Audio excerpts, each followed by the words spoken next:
Thrigler lark's a very gay old bird. At sunrise often may his voice be heard as jauntily he wends his homeward way, and trills a fresh and merry roundelay. And some old, wise philosopher has said, rise with a lark, and with a lark to bed the humbug. Although a learned entomologist may doubt if humbugs really do exist, yet each of us, I'm sure, can truly say we've seen a number of them in our day. But are they real?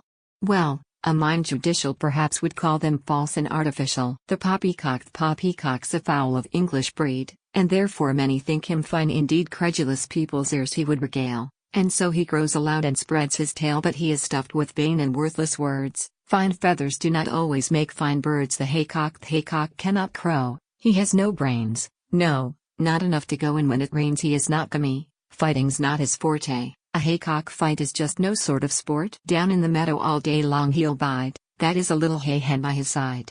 The powder monkey, a theory, by scientists defended, declares that we from monkeys are descended. This being thus, we therefore clearly see the powder monkey had some pedigree.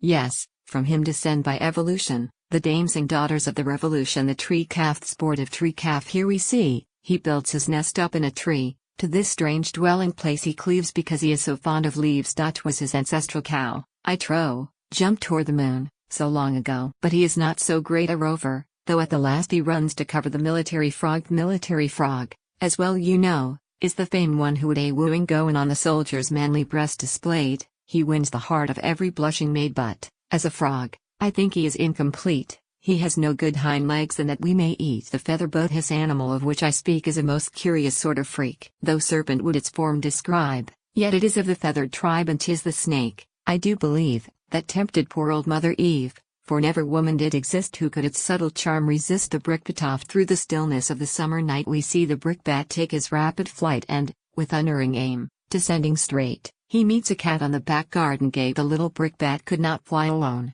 Oh, no. There is a power behind the throne. The cat o' nine tails. The cat o' nine tails is not very nice, no good at all at catching rats and mice. She eats no fish, though living on the sea, and no one's friend or pet she seems to be. Yet oft she makes it lively for poor Jack, curls round his legs, and jumps upon his back. The round robin, here's the round robin, round as any ball, you scarce can see his head or tail at all. He's not a carrier pigeon, though he brings important messages beneath his wings. And 'tis this freak of ornithology they mean who say, a little bird told me. The iron spider. The iron spider is an insect strange, he loves to stand upon a red-hot range. Unlike his race, he's not an octopt, he has but 3 legs and he has no head. Had this but been the kind Miss Muffet saw, it would not have filled the maiden with such awe. The bookworm's an uninteresting grub, whether he's all alone or in a club of stupid books which seem to us a bore. The bookworm will devour the very core. Did Solomon or somebody affirm the early reed bird catches the bookworm? The black sheep. The black sheep is a beast all men should shun. He has no fleece, yet fleeces everyone,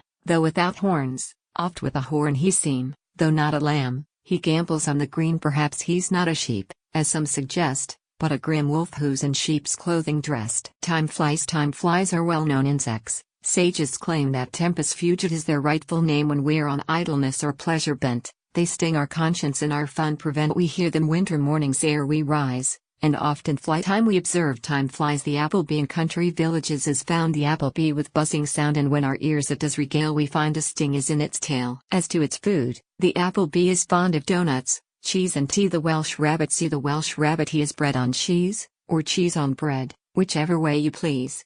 Although he's tough, he looks so mild. Who'd think that a strong man from this small beast would shrink? But close behind him follows the nightmare. Beware of them, they are a frightful pair. The cricket bat is very often seen flying perchance around the village green, but unlike many other bats, its flight is always made by day and not by night. There may be one exception though, and that is when it's aimed at some stray neighboring cat. The common swallow. The common swallow is so swift of flight, we scarcely see him ere he's out of sight. One does not make a summer, it is true, but many of them cause a fall or two. The swallow's strong when he is in his prime, and yet a man can down him every time. The tomahawk. The tomahawk's a fearsome bird, we deem, though feathered tribes hold him in great esteem. A bird of prey, he whizzes through the air, and clutches his pale victim by the hair. Gory and gruesome, he is the mainstay of the historic novel of today. The jailbird. This is a jailbird. Isn't it a shame to keep him in a cage and try to tame his wild desires for freedom? See him droop behind his bars. He wants to fly the coop, but to beguile his tedious, lonely hours kind ladies bring him nosegays of bright flowers. The royal seal, these noble beasts' impressive form is seen among the possessions of a king or queen hard favored, yet so valuable is he's ever kept beneath a lock and key and, since his temper can't find vent in speech, he stamps and punches everything in reach. The fire dogs. Here are 2 fire dogs. They are queer, indeed, they seem to come of a 3-legged breed. They have no tails, their bark is on their back, they hunt in couples, never in a pack. The day's work over, 'tis a pleasant sight to find them waiting by the fire at night. The mackerel kid is funny. Little mackerel kid is not like other cats a bit, she cannot mew or scratch or purr, she has no whiskers and no fur yet, like all cats. Her dearest wish is just to be filled up with fish, but, and this isn't so feline, she always takes them steeped in brine. Golf lynx. This is the merry golf lynx, as you see, an amiable beast, and fond of tea. Indigenous to all the country round, his snaky length lies prone along the ground. It is the fashion o'er this beast to rave, but have a care, lest you become his slave. The traveling crane. Traveling crane's a bird, of course, yet he possesses wondrous force. A bird of burden he must be. He lifts and pulls so mightily, and sometimes he will grasp his prey, and with it rise and soar away. His plumage is not fine, but then, he's of the greatest use to men. The flying buttress. The flying buttress, every day and night, continues in his long, unwearied flight. He is not a songbird, but he's said to be famed for his beauty and his symmetry. He frequents an old abbey or a manse. The ostrich eats him if he gets a chance. The sea puss. In ocean waters the sea puss is found, cat-like, forever chasing round and round. She has no claws, but crouching sly and low she stealthily puts out her undertow, and when an old sea dog comes in her way, I'll warrant you there is the deuce to pay. The battering ram. This is the battering ram, a fearful beast. I think he weighs 1,000 tons at least, stronger than any other kind of butter. He goes his way calmly, without a flutter, big as an elephant, bigger than a horse. He seems the best example of brute force. The spring chicken. Here's the spring chicken.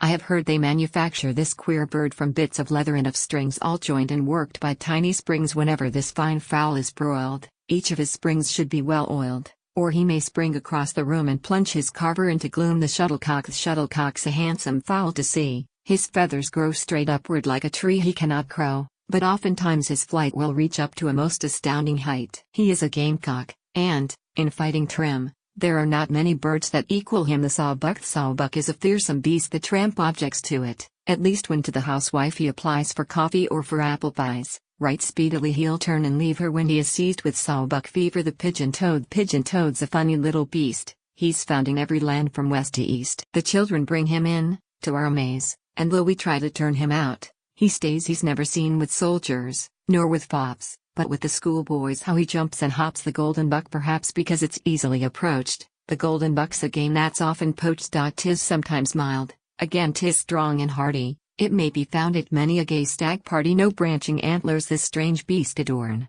but with the golden buck we take a horn. The bumble puppy. This is the bumble puppy. He's quite tame, although he's said to be a sort of game you score in him, yet you must there's the rub, accept him at your table or your club. He has his points, yet he's a pest. Indeed, I would we could exterminate the breed. The watchdog. 'Tis useful animal we keep to guard our treasure while we sleep. A pointer, not a setter, yet he's of no use unless he's set. Gaze on his open, honest face, there's no deception in his case. He is attached to us, 'tis plain, though often by a slender chain. The gold eagle. Here's the gold eagle. Very rare. They say this bird is worth $10 any day. He has no wings, apparently, yet you, or anyone can make him fly. He's very powerful, held in great esteem, and money talks, so let the eagle scream. The bugbear. Of all the fearsome beasts beneath the sun, the bugbear is the most appalling one. At night he comes and hovers o'er our bed, filling us with a nameless fear and dread. He is not half so terrible by day. Sometimes he shrinks and dwindles quite away. The Irish bull. Among the stock jokes it is oft averred the Irish bull is best of all the herd. He has no points, he has no head or tail, but many a jovial party he'll regale, and all his hearers will with laughter choke, except his brother John, who sees no joke. The jay. 'Tis very strange, and yet, upon my word, this silly fellow thinks he is a bird. He lives on hayseed, everywhere he's found, but in the country he does most abound, and at the approach of winter, more's the pity, a flock of jays will migrate to the city. Forebears. Misled by certain signs of form and shape, some think we are descended from the ape, but recent science now the truth declares the human race descended from forebears. And since we're so inclined to war, I'll wager one of our forebears was the Ursa Major. The high horse. The high horse often takes a foremost place among the winners of the human race. They say one needs both brawn and brain to ride him, and even then 'tis very hard to guide him. His jockeys gaily prance and boldly scoff, but sooner or late they're sure to tumble off.